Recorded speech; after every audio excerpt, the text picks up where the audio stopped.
would you mind introducing yourself for the audience, please? Absolutely. So my name is Andrew Farmer. I'm a Yorkshire-based painter. I'm a father to two beautiful kids and a lovely wife. Got to say that, haven't I? But yeah, I'm painting full-time, professional artist. And I've been painting full-time roughly 10 years, give or take. Always drawn and painted. I'm a full member of the Royal Institute of Oil Painters. I'm also a member of the Northern Boys, which is a group of Northern artists. We do have one lady in there as well, Hayley Jo Summers, but we all share something in common, and that is this kind of love of painting from observation on plein air or observation in the studio, whatever it is. We're kind of firmly rooted in what we can see and responding to that.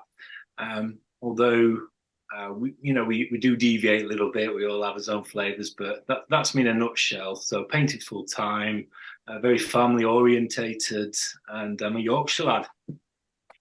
Cool, nice. Just looking at your studio behind you, Andrew, it's fascinating. I kind of want to sort of poke my head around corners there. Is your studio at home? It is, yeah. So when I kind of I used to teach part-time. I'm a qualified art and design teacher, although I haven't done that for, say, 10 years. But when I was teaching, I was kind of painting just as much alongside the teaching, and outgrew this tiny space in the garden that I had. It's a 1930s outbuilding. It was anyway. And I just kept on saying to my missus, I really need a bigger space, and just dropping the idea that I need a bigger space. And eventually she just kind of challenged me and said, well, get on with it then. And I was like, really? So I did. I knocked the front off, took the roof off, I dug footings for a new one, learned to bricklay on YouTube, looked at all the planning stuff. I went down the permitted build route, so it's all kind of within the law and all of that jazz.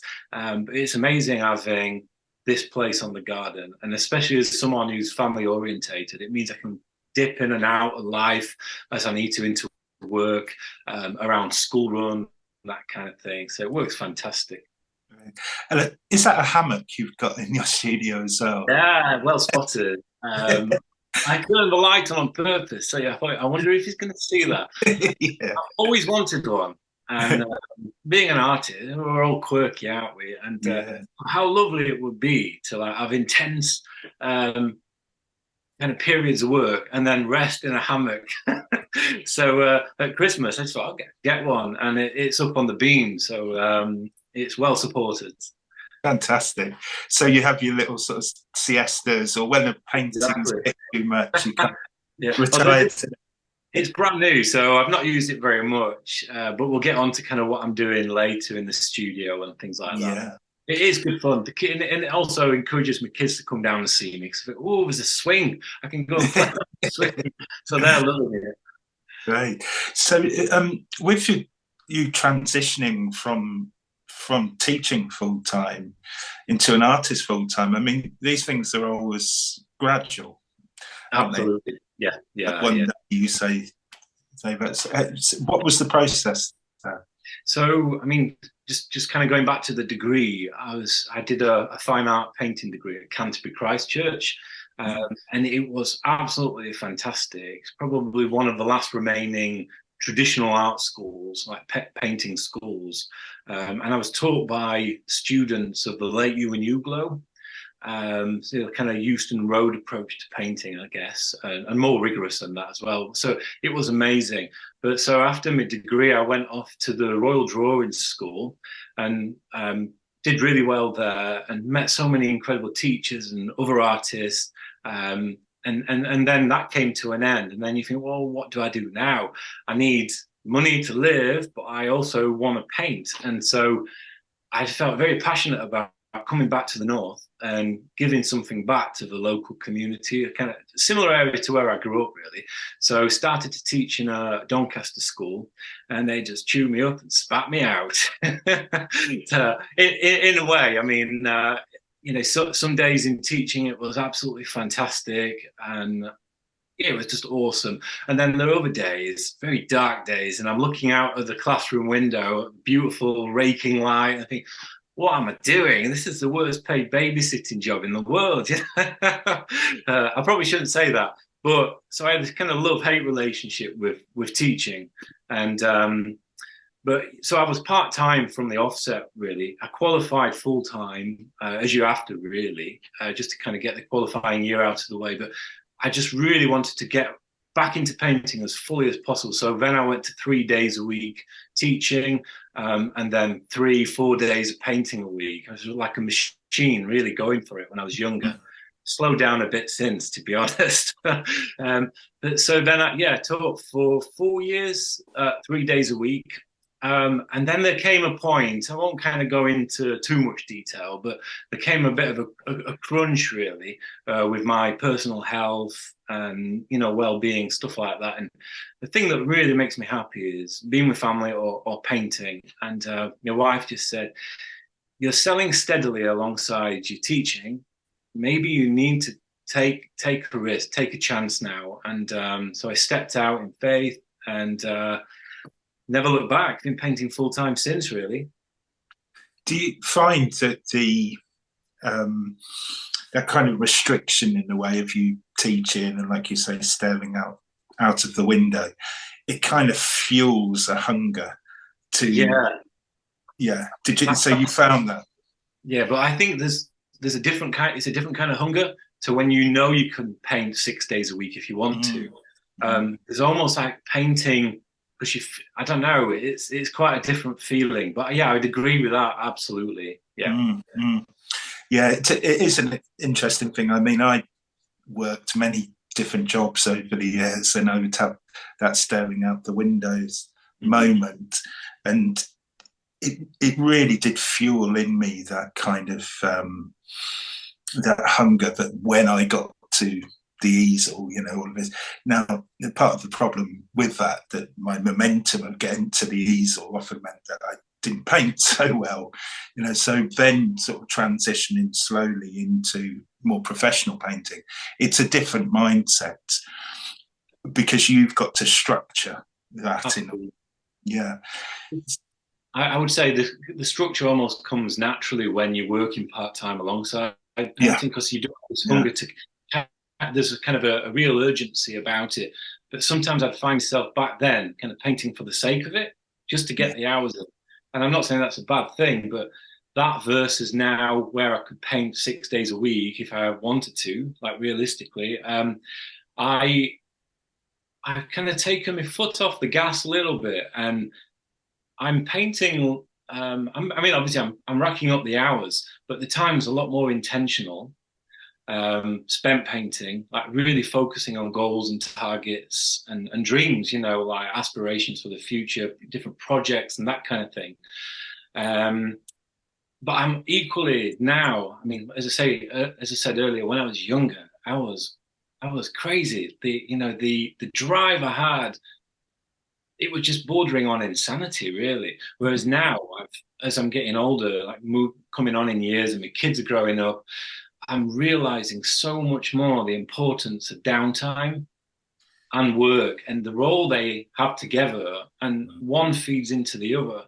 I'm just so glad that I've taken the time to realize this, to arrive at this idea that it's not all about work. And if it is, then it soon becomes very dry. And so I'm very conscious of that, been intentional with the time that I am painting versus just enjoying that beautiful opposite of life and family and friends, snooker, drinking homebrew, being in my, live music, all of this stuff, swinging in the hammock for half an hour. So I'm a lot more chilled out than I used to be in some ways. It's a balance, isn't it?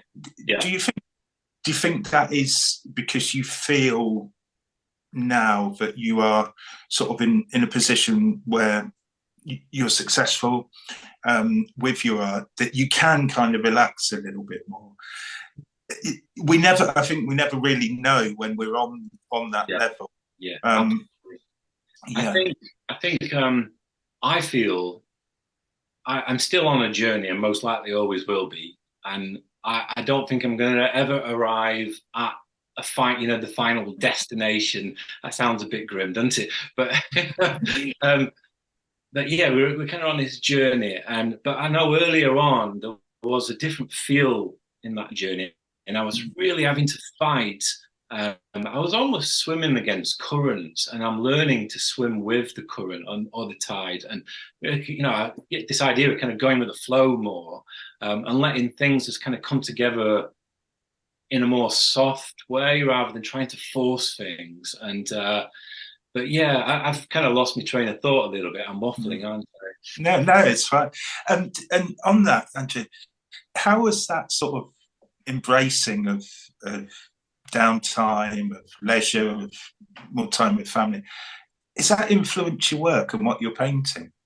Yeah, I think we can be really encouraged to paint certain things through, for galleries, that kind of thing, and for certain collectors, or even for audiences on Instagram. Again, as I'm kind of coming on in years, I just really want to. I feel like I did lose myself a little bit over the last few years. But right now, I don't care what anyone else is doing, and I mean that in the best way possible, not in a rude way. But I really mean that I just want to know who I am again and paint the things that I love. So I think, yeah, again, I'm kind of going off on a tangent here, but that's good. I guess what I'm trying to say is that I'm realizing more and more who I am, and that ultimately has an impact on what I'm painting, where the inspiration comes from. And when I first started to submit to the Royal Institute of Oil Painters, for example, that was really me, and I got in on the merit of me. I felt like an underdog as well, because I come from an ex-coal mining village called Denby Main in South Yorkshire, and it's ropey. And again, I mean that in the best way possible, but it really is. It's, and lots of us have similar stories, but I've had to fight a lot along the way, as well as some doors just kind of been flung open, which has been amazing. Incredibly generous people and teachers. Yeah. So you're painting now what you sort of tapping into what you were doing before, painting from the heart. Yeah, exactly. And I think I've tried not to paint to sell. And I think often you can sense when something's painted to sell. Not always, and it's probably a big generalization, but often you can look at a painting, and I look at mine as well, and maybe subconsciously something's crept in, and I've kind of, I don't know, just been tempted. And I think we've all bit from the apple, of that apple anyway. But I try to rebel against that all the time, to the point where if things are selling really well, I get suspicious, and I almost rebel. I do. I physically rebel. I know I do, and I'll go off and paint something because I've no interest in whether it's going to sell or not. But when things start selling, I do quiz myself and search myself. Is this you? Why are you painting this? Is it purely to sell because you've got a mortgage and a family and all the kids after school clubs that are racking up a huge bill, But so I'm very conscious of that. And my tutors really instilled that at Canterbury. They were all real practicing artists, as far as I'm concerned. They just oozed of it. There was something about them. They were practicing what they were preaching. They were in 2 days a week, and then the rest of the time they were painting, in their own studio spaces. And so they were such good role models. So although I'm with and represented by galleries, and we need to sell work ultimately, but it's this tension, isn't it, between what is it that we're doing, why are we doing it? We've got to be honest with ourselves. It's not a bad thing to paint to sell pictures, but as long as that's what you're doing and you want to do, and I don't just want to do that. And I guess with that, the creativity kind of goes if you're just thinking about it in the commercial sense. And it's interesting you saying about Canterbury there, because we've had quite a few conversations, and I mean, I don't rail against art schools or universities, but my experience, I mean, I I was down in Plymouth, and I did a BA in fine art, and I sort of went to it thinking they're going to teach me how to paint, but that wasn't the case. It was mainly sort of conceptual, and that's that kind of came out of what was going on in St Martin's, Goldsmiths, all of that kind of stuff, and it sort of went out to these more provincial art schools. I was grateful and am now in the end, because I spent most of my time in the library just reading books on Turner and Constable and art magazines going back into the 60s and stuff. So I was able to access that, but I come away dissatisfied in the sense of I wasn't taught what I wanted to be taught. And a lot of the lecturers there were full-time lecturers, so the art that they were sharing with us was maybe 10 years old or something like that. So your experience sounds fantastic. Is it still like that there? It's gone. It's been and gone now. It's had its time, unfortunately. Yeah, I mean, it was such a sad day when it closed. It wasn't that long ago, to be honest. But I hear you completely about, to go to art school versus not. There's pros and cons to both, absolutely. And there's no perfect art school either, I don't believe. So although mine sounds idyllic and wonderful, from the little bit that I've shared, heavily rooted in observation, but there was a real house style, and it was based on Ewan Uglow's approach, that highly rigorous, highly measured, observed, which is amazing. And some people will say, oh, it's sterile and cold. Personally, I'd say it's controlled passion. And I know other artists did. And, the critics of Ewan Uglow that really championed what he was doing, they say that as well. I think it's a big thing they say, it's controlled passion. But my art schools, especially Canterbury, it's quite crushing in a good way. And I keep saying that, but I do mean it. I think you had to kind of fight against the house style. You're kind of soaking it up, but you've got to be careful not to lose your soul to it. And there was a couple of times when I was just putting these dots on the paper, and then it became almost like dot to dot, with the measuring and the plumb lines. And in fact, the blooming life school, the life room was like walking into a spider's web. You get tangled in the plumb lines. It was insane. But it was an incredible place to study, absolutely. And again, the tutors were just second to none. But obviously, if you're going to teach, you've got to have some kind of system. It's, real systems to kind of get people through and understand. And so you've got to kind of break things down. And so when you're going through that learning, you can't not look like what they're doing, because, but then it's what you do with it afterwards. It's just a tool. A technique is just a tool. And it's how you process it. It's how you perceive the world. And it's how it comes out of your hand that makes it yours. So, you could paint in the manner that Monet does, but because of how you perceive and your choices of color and your experiences throughout your life, that's going to make the work yours, regardless of whether you're dabbing it on like Monet. It's still you, isn't it? So after art school, I remember, in fact, after the second year, I went home for the summer back to Doncaster, still living at home with my parents. And I had a bedroom that looked over Conisbrough Castle, the castle that Ivanhoe is based on, Sir Walter Scott, I believe, and then viaducts, allotments, just incredible view. It's hardly surprising that I wanted to take the route that I did. Just seeing that every day, opening the curtains, like bang, just weather, just amazing. But that second summer at home, I realized that, man, I've got this incredible tool, but it's useless if I don't make it mine or apply it to me and drop the things that don't apply to me. So that's what I did. I just worked for the whole holidays, just up in that bedroom or outside in the local disused quarry, local landscape, just painting in isolation, really, and just loving it, learning to be by myself, which is so important. And then I went back in the third year, and I don't know, something happened. I was using what they taught me, but I was me again. So I'd gone through this big circle, and I'd soaked up all the good stuff along the way. and arrive back where I started, but better, hopefully. That's really interesting, because that's surely a success and the key of the art school, but they give you that kind of framework or that foundation based on, you know, a tradition. And like with the Boa Polytechnic with David Bomber, you know, and then go Auerbach and people like that.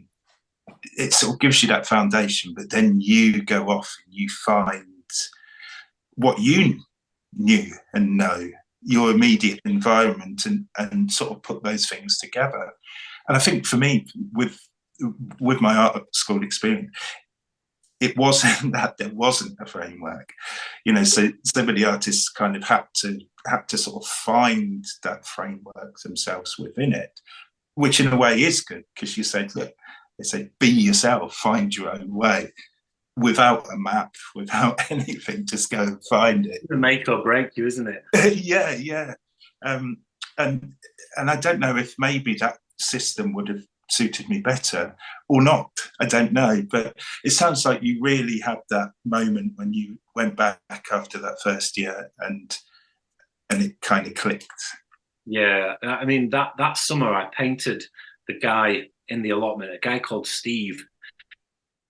And in the summer, he'd always be topless, digging away, and like he's turning to leather. And he went this gorgeous kind of orangey brown color, just incredible, like glowing color. I remember painting him digging, and it was awesome because he's always in the same position, just moving along slightly, you know, creating the ditch and backfilling with his fertilizer or whatever, then mix it. So you could kind of paint him all day, even though it was moving. You just wait for him to go back to the right position.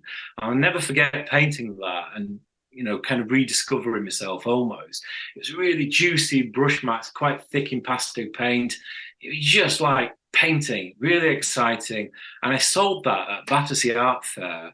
My friend decided to have a go at running a stand down there, and he just took a selection of my work, and that was the first like serious painting that I sold, and it was from that summer. A guy called Steve digging topless.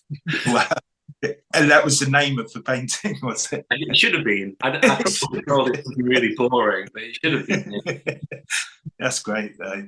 And I think that thing with style and, you know, fine, because it's obviously an evolving thing. It is. Yeah.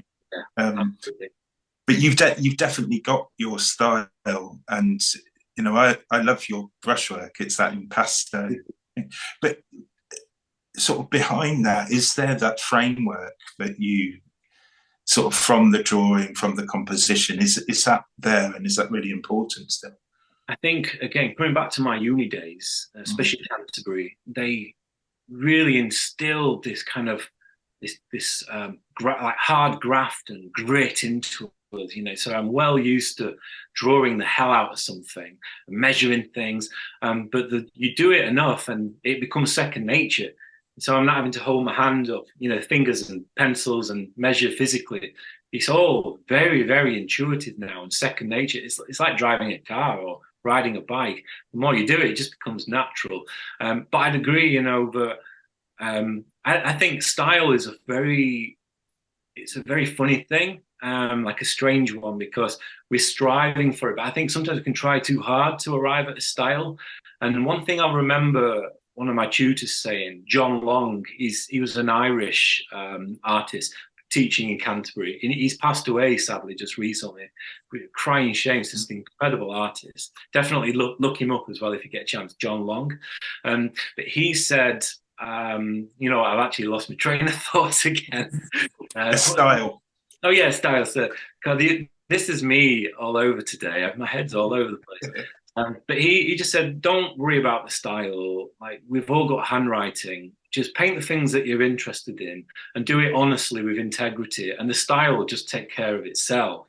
So I think, I mean, currently, I'm actually trying to shake things up. I'm constantly breaking everything down, rebuilding, like constantly. It seems like every week sometimes I'm trying to do something different. And this idea of getting suspicious when things are too easy or selling too much or too good, you know, that kind of thing. I wish I had that problem all the time. I don't. I should add. I don't have that problem all the time. But I'm currently working on palette knife painting. But this idea of handwriting, regardless of the, whether I'm using brush, palette knife, or even fingers, there's still something of me in that, and I'd like to think that although my recent pieces of palette knife, you still recognize them as my work, because it's so much more than a brush mark. It's just everything, isn't it? That's fascinating, because I paint very much I paint the same subjects over and over pretty much. I grew up in the Fens, so the skies are massive. I now live near the Norfolk coast, so I spend a lot of time just looking at the sky and the sea. That's my basic composition, and I do different variants of it. But I'm always alternating tools. So sometimes the painting is all palette knife, sometimes it's brush, sometimes I use oil pastel, sometimes gouache, all of these different things. And it all kind of comes out as sort of my style within it. Even though these mediums and tools are very, very different, there's still something in there that is sort of recognizable. You can't get away from it. No. It's like your shadow. It's like having a shadow. Peter Pan. I like to use analogies with cartoons because of the kids, and because my kids, the Disney I've blooming watched over the last few years. It's so funny, but yeah, you can't get away from the style. And I do think if anyone is worried about that, don't. Just let it happen. As I say, John Long, the guy, just incredible. Just great advice. Just paint the things that you love with integrity, and the style it will just come, and it will keep evolving and keep developing. That's really interesting. And like you say, it's that sort of words of encouragement, because style is, I think, something that every artist aspires to, but it's a process, and the more you paint, the more likely that is going to happen. And it takes experimentation, and sometimes it takes doing things completely different. You think, well, this is not my style. Yeah. But the more you do that, it starts to sort of accumulate. Absolutely. I mean, you really kind of bringing loads of ideas to the surface that I could speak about. We've only got an hour, but this idea of kind of moving into something uncomfortable almost to shake you up. That's exactly what I'm doing now with the palette knife. Yes. And in the past, I've written poetry, I've done printmaking, I've done stone carving, but I'm very conscious and aware of painting is the thing. That's the main thing that I want to do. But everything else is kind of, I don't know, it nourishes that. And yes, yeah. I understand that. And by the way, we can do a second episode at some point. I think we're going to have to, aren't we? And I'll let Simon ask a question in a minute. But I'll just say about that thing of like breaking things up. So I teach online, but run workshops and classes as well. And often what I do, because I get that it's not so much creative block, but sometimes just frustrated or dead feeling what I'm doing. Now, normally I'll start with a horizontal line, and sort of horizons everywhere around here. But to break it up, often what I'll do is just draw a diagonal or vertical diagonal line, and so I just go from there. So it's like completely sort of throws me off, but it's in that it's discomfort where you can break out of those cycles and try something new, and you never know what will happen. I agree completely. I mean, sometimes if I'm kind of hit a wall with a painting, something's not working out, or I'm struggling to articulate something, there's two things that I do to kind of get past it, or to succeed with it. And one of them is literally scrape it back or rub it off completely and start from fresh. Another thing is to actually leave that area alone and work around it, and let that inform whatever it is the problem. And again, that was John Long. His in the life room, I'll never forget, I was struggling with the model's nose, all the structure around the nose. He says, forget the nose, draw the lips and the eyes. And I was like, how's that going to help me with the nose? And so I thought, well, I'll listen to the guy. He seemed to know what he's talking about. Started drawing the mouth, and eye sockets and stuff. And before I knew it, I'd drawn the nose, I'd articulated it lovely. And I think that's the problem sometimes. Maybe we're too close to something that we become blind to it. And actually to give it a break in the form of, I don't know, reading a book on a hammock, or doing what you do, you know, shaking things up with, putting a vertical line in, just something to disturb things, or just to kind of take the pressure off. That can really help. Absolutely. Simon.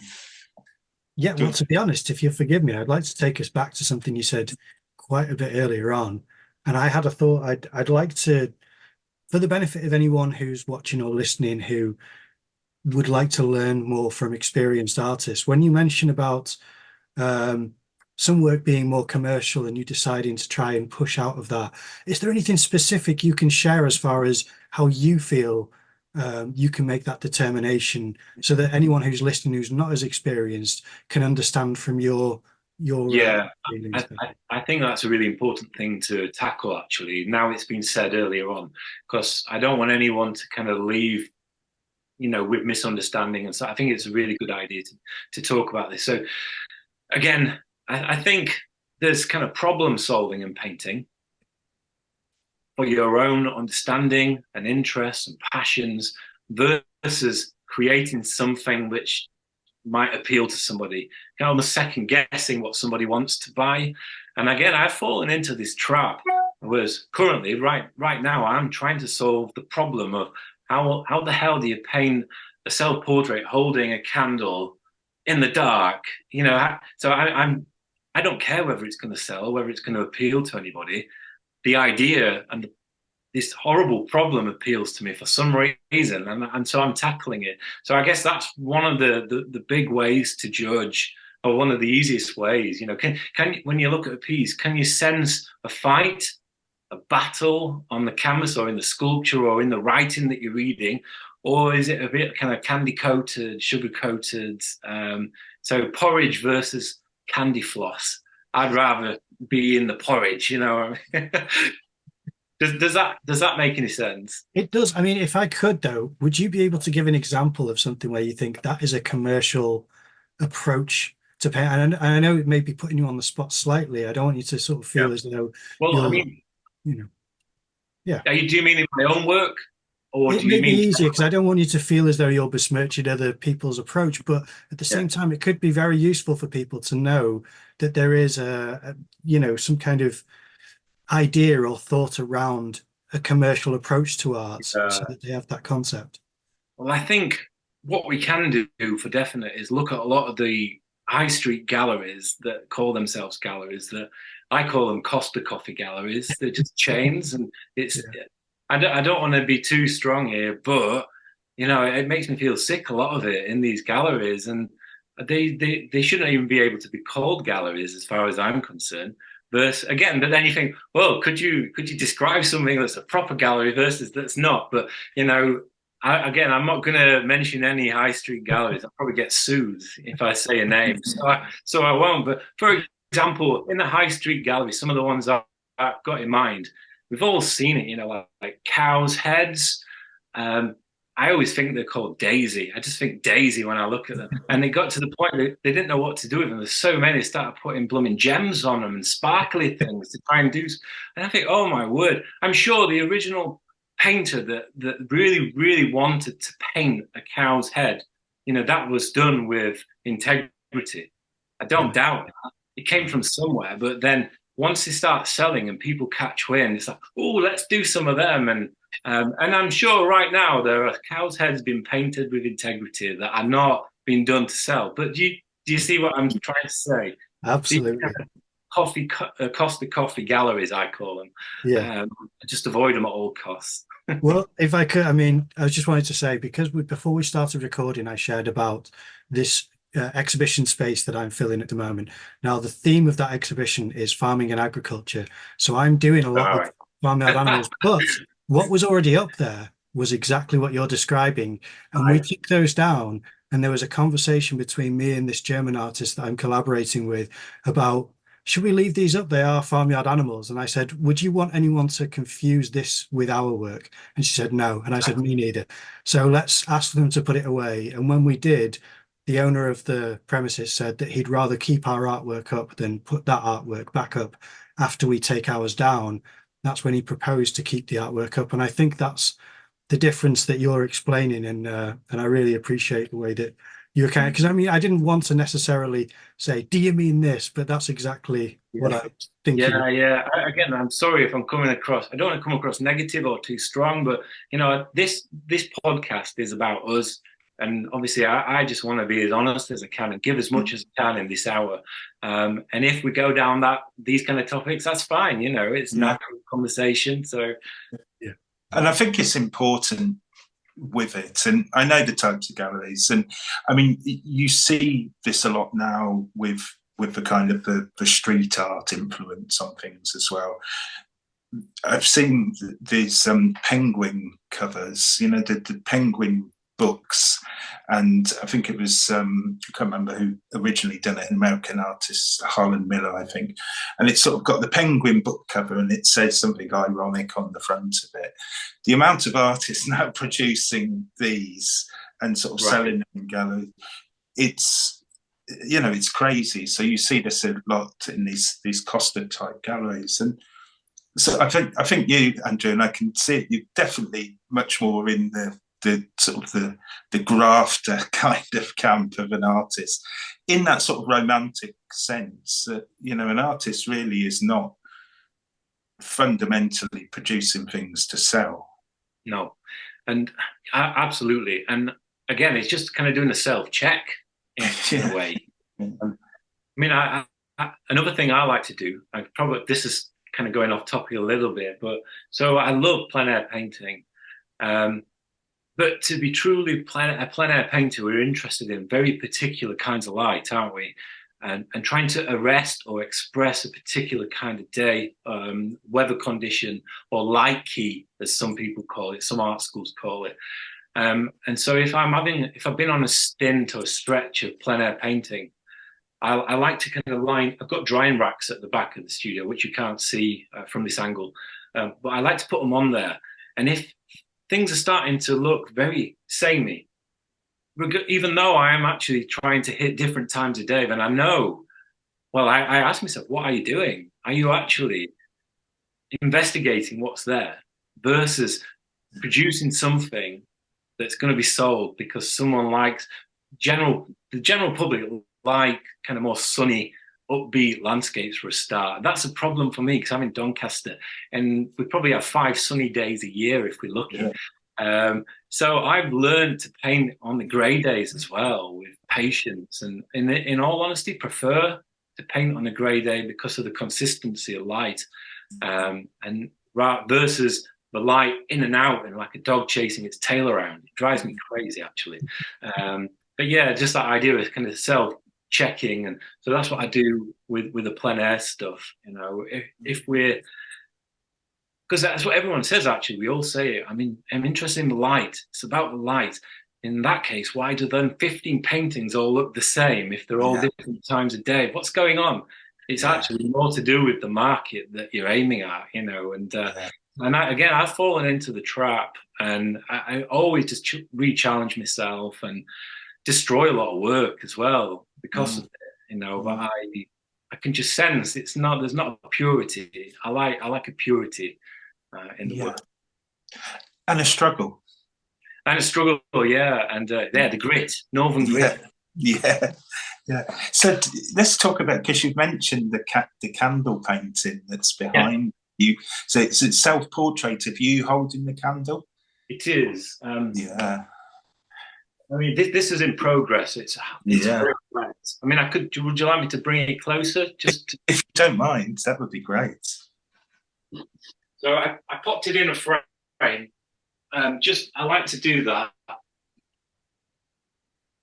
Just so I can kind of see how things are going. That glow is incredible. That's fantastic. Thank you. I'll just pop it back. But yeah, the problem that you have, you know, you're looking into an incredibly bright light. Well, it's kind of bright but gentle, a candle light. It's very warm, and I love the way you kind of get the halo around it, and it affects the color, you know. In fact, I'm wearing this jacket in that painting. But you know, the lights are down. I'm painting that one on incredibly grey days in Doncaster, and I don't really, you know, if it's raining, for example, don't really like painting in the rain very much. But it's perfect time to do that then, because it's not pitch black. I've got enough light to work with, but the candle is prominent. It's there. But yeah, the candle. I love the way the light melts, forms almost. It's like sunset. And if you know, obviously, you guys, you're used to working from nature. I love the way when the sun drops below trees, it's almost like the trunks melt and turn crimson red, and that's reality, which you don't really get from photographs, do you? You know, no. It's a feeling and a perception. Retina is behaving in all kind of crazy ways. You get the blooming dots all over because you've looked into the light too long. You know, yeah, it's amazing. But yeah, that's been a real challenge, is painting, and that's 2 sessions so far on that one. Wow. And are you working with it? So you're working from life. Yes. Yeah. How you, I see you've got the mirror behind you. Are you holding it and painting, or did you hold the candle once and then kind of working? Working? Again, it's all problems that you've got to deal with, aren't they? It just seems simple. Oh, self-portrait with a candle. I just do it. But actually, as soon as you start to do it, you think, bloody hell, why did I choose this? Yeah. But the idea came around from my son, Jacob. I've got 2 kids, Eden and Jacob. Both love art. Eden loves a 2D colour painting. Jacob's more tactile and sculptural. Anyway, Jacob, my son, is in his final year. He did a play, The Christmas Carol, and I saw one of the young kids with a little. In fact, I've got it. I'll just grab it. So it's just this, very simple. It's kind of like Scrooge type. Yeah. In his pajamas and little hat. He did a little drawing of Scrooge at Christmas, and I just loved it. I kept it. I'll probably always keep it. And I just thought, man, there's probably subject matter in that. So, and I spotted this in Doncaster Town Centre, dead cheap. And I thought, what a great little prop for the studio. I'm sure it'll come in handy.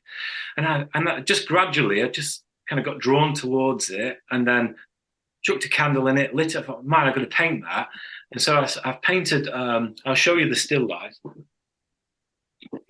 So here's, I mean, it's hard to see with the light. Is that any good? Yeah. Yeah. Bring it closer a bit, that's it, yeah. Kind of the first study, really. And then I've done 4 or 5 of these. Nobody's seen these because I've not posted on Instagram since November. I'm just enjoying the solitude, to be honest. Good. Anyway, you're in the zone. Yeah, and if that's what you want to call it, I don't know if I truly am, but I'm doing my best, guys. I really am. And then obviously the little still life turned into the portraits. So it's all just very real to me. Everything that I'm painting it's natural, and it's just come out of life. It's come out of enjoying life and being with my kids and family and taking pride in my son, in his play, you know. And it's just amazing, really. It's like a big matrix of stuff. And it's feeding into your work, and you know, that must be a lovely feeling where you're sort of subject matter, life, art, family, it's all sort of entwined in that way, and you're able to express it.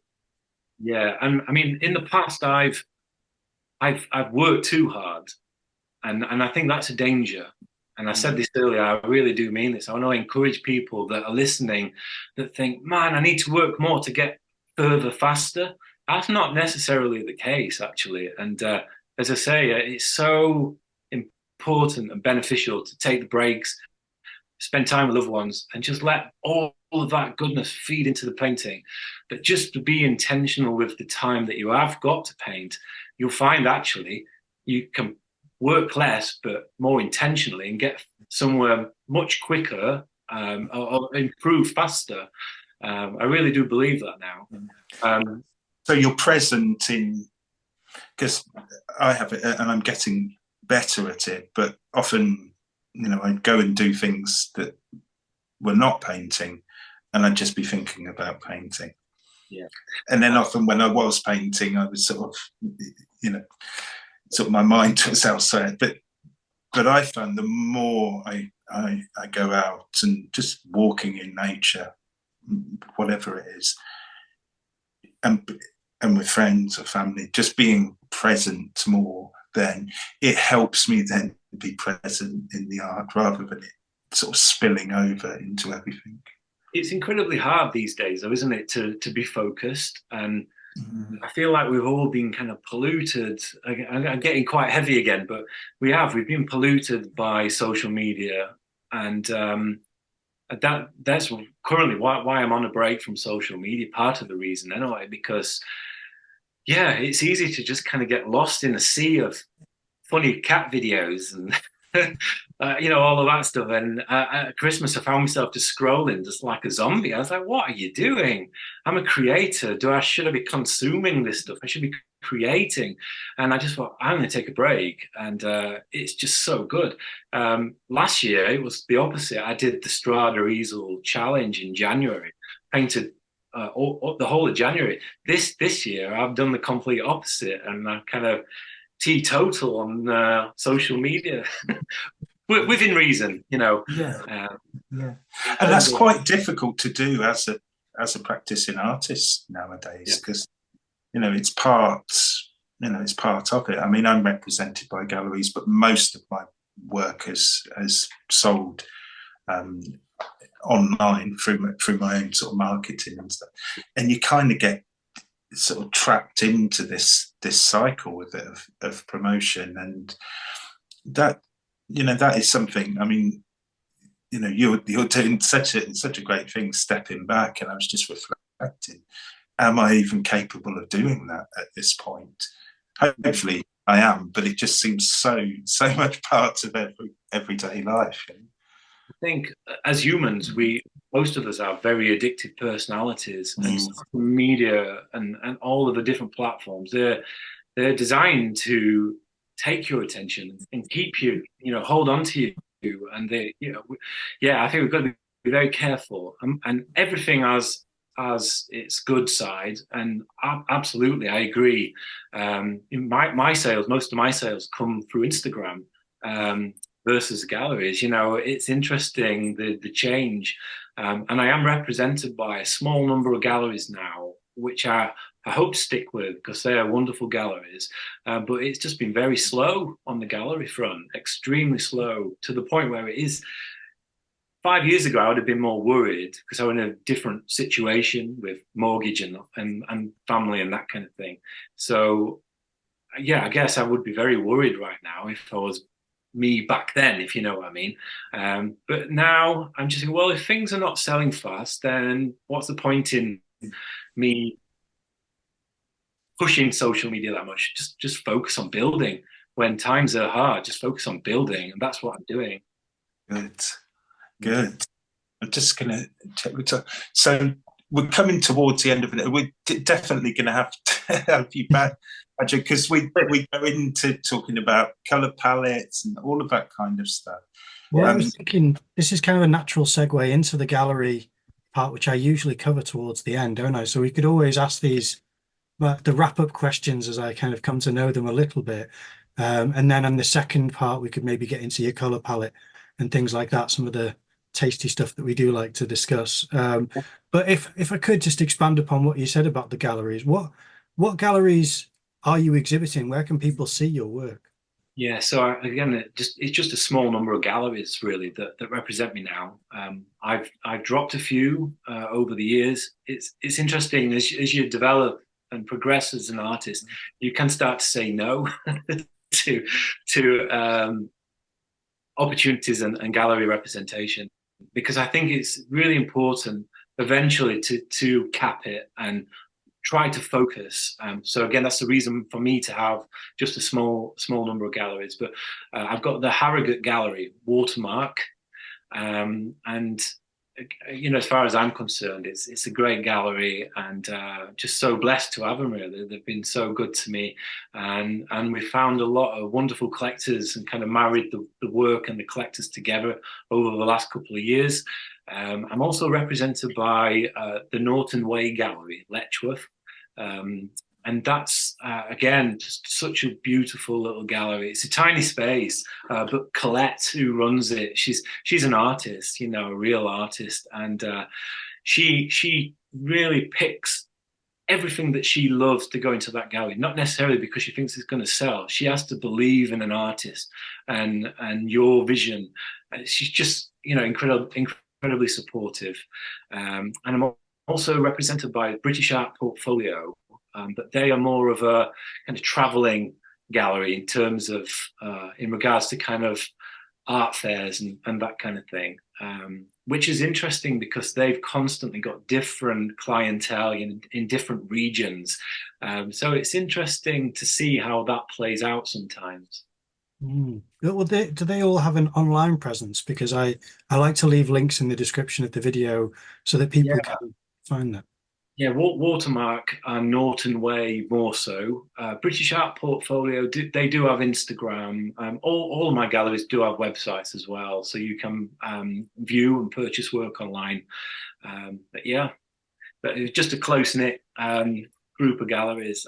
As I said, I've left galleries in the past, not with hard feelings, just because I think I need to again be intentional about the work I'm producing and the volume of work, just be realistic and not put too much pressure on myself, because we can do that, can't we?